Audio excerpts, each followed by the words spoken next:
Alright,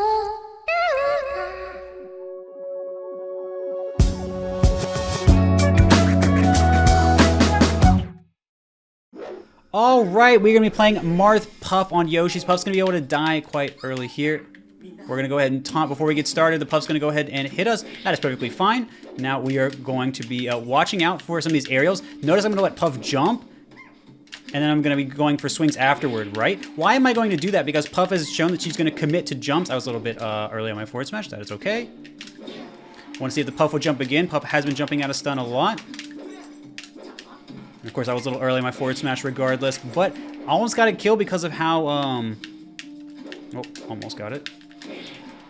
Almost how small the stage is.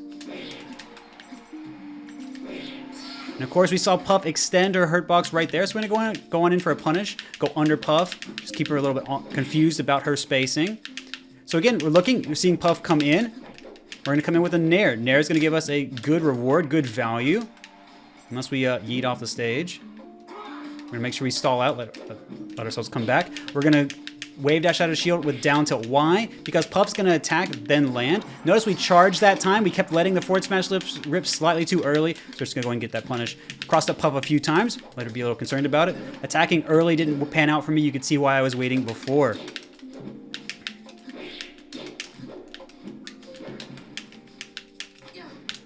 And we're just going to do a bit of a DI mix-up. They probably were expecting F-throw. Of course, you can link into down smash right there. We're going to shield because we were getting a little bit cornered. And so you can see me trying to do this Nair to catch Puff out early was not going to be panning out for me. Puff going out with the weak forward air is going to be good. Going to lead to a lot of conversions. Ooh, rest. That was a good play on their part.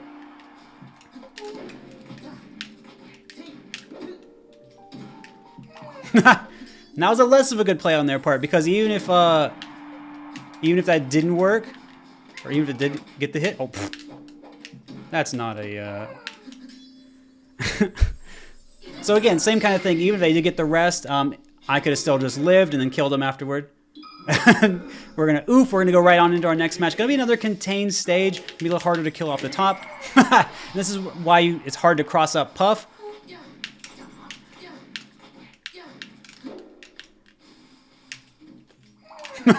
And Puff is having a bit of a fun time going for rest. Now, if you do space your grabs, you're going to be avoiding rest pretty well. So now what are we going to be looking out for? Puff on the edge. I'm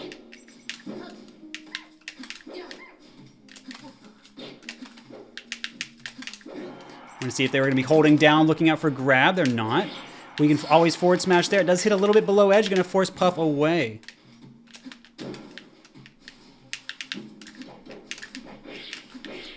Now look at all this damage I got off this Nair. That's what I'm always looking for, right? This is something you can pivot kill out of. I want to see, again, I'm trying to look to see if Puff will hold away, because that's going to be a drift kill. Just let Puff push me away. I make sure I shield towards Puff, so I'm going to be angling so I can live.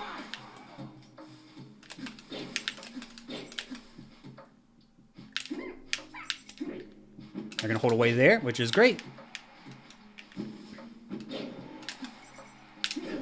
Almost was able to get the beating out of that move. I'll bring Puff back. Push her off.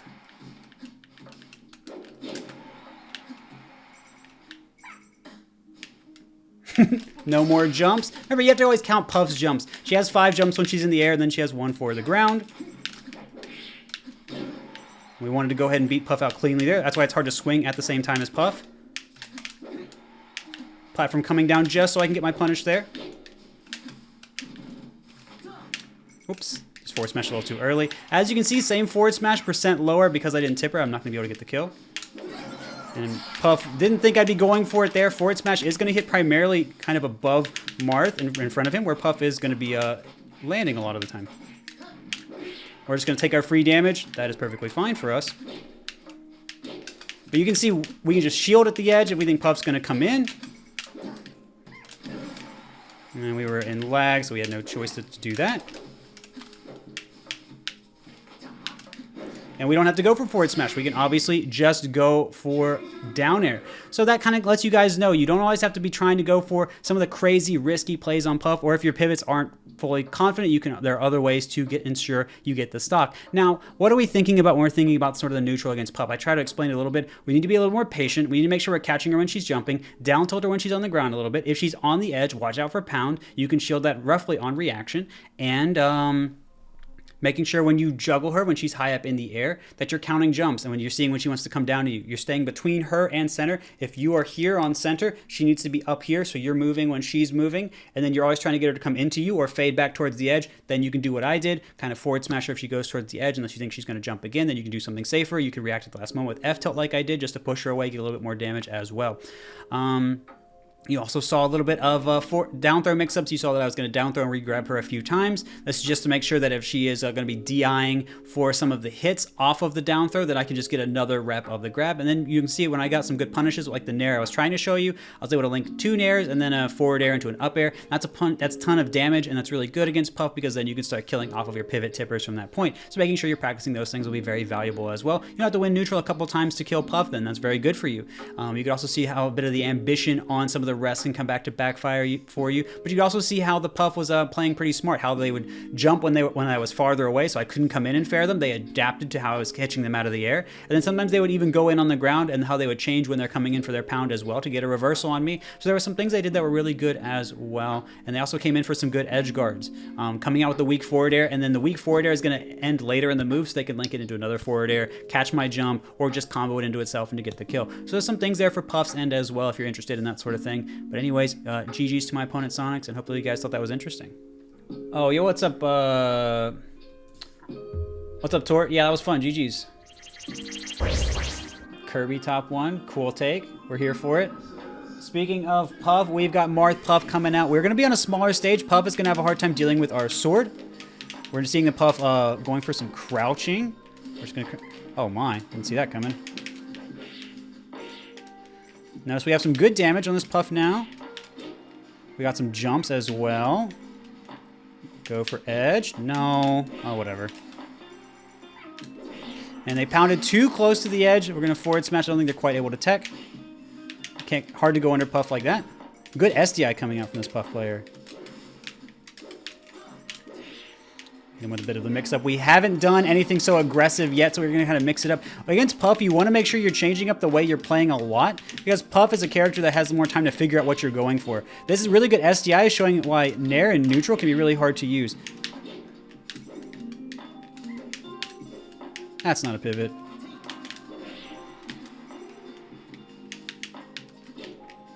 Notice we're making them uncertain about what they want to do on the edge because we forward smash them on the edge twice. And that's going to be our wave dash forward smash. You don't always have to pivot. Sometimes you can just get the hit anyway. Didn't think they'd do that. Missed my O cancel. That's okay.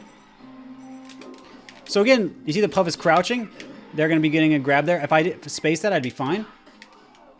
We're on the edge. We're going to take our time. Notice when Puff's above me jumping like that, how easy it is to get the hit. Well, they knew what I was going for. We're just going to go for a bit of a mix-up there. We hadn't gone for a play like that yet. Now, because it's on such a small, condensed stage, we can always challenge Puff's landing and catch Puff out of the air. Now we're playing against Falco on FD. Falco's going to have a lot of room to laser. We're going to come over him, and we're going to go for this grab. See if he DIs. He does not DI. Oh, good jab to get out there. We jumped up to get him to come in.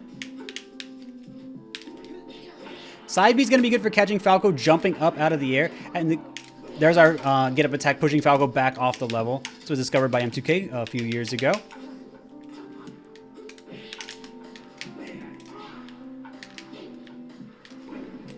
And of course, we made that a little bit harder than we had to be. We're going to get close to Falco so he doesn't know where to exactly to attack. But it's going to be hard to avoid him on FD. I'm absolutely going to go to center. I don't want to get reversaled or killed here. Take the damage. Get some damage because Falco DIing behind at below 10% after the throw means he can get out. If Falco DIs fully to the side, we can always get a re-grab. Otherwise, we're going to do that. We're going to barely hit Falco with the tip of our tipper F smash there, and Falco's going to DI away.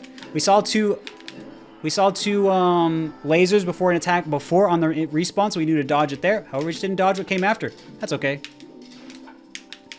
Notice we're doing this jab to keep Falco out. We're taking stage, and then we get our punish. So you don't always have to get your direct punish. A lot of Marths want to just jump in on Falco. I think if you just take your advantage, you're still okay.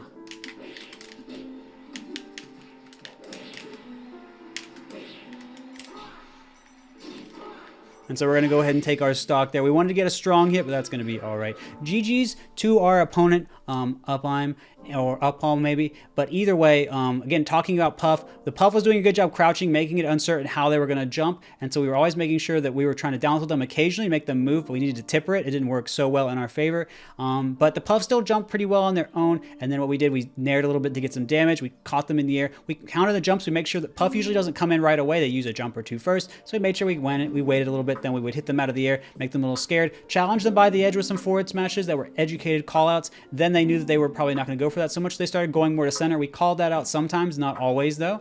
Or we just got one hit, or we let them hit the ground and then hit them, which gave them all their jumps back, which is not the situation you want, but at least it's something better than just letting Puff back for free. That being said, we also got a...